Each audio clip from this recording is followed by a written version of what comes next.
Here I have iPhone 14 Plus, and today I'm going to show you how to change volume buttons function in camera on this device.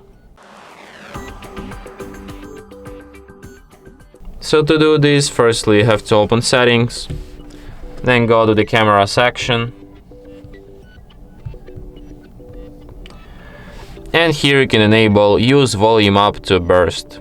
Like, you can only set one feature to volume buttons. You can set volume up to burst. Like, by default with volume keys you can just take photos, they are used as shutter, but with this feature you can set volume up to burst and take burst photos by holding down volume up.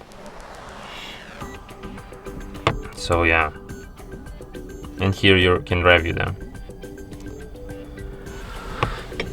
And that's it. Thanks for watching. If you find this tutorial useful, don't forget to hit that like button and subscribe to our channel.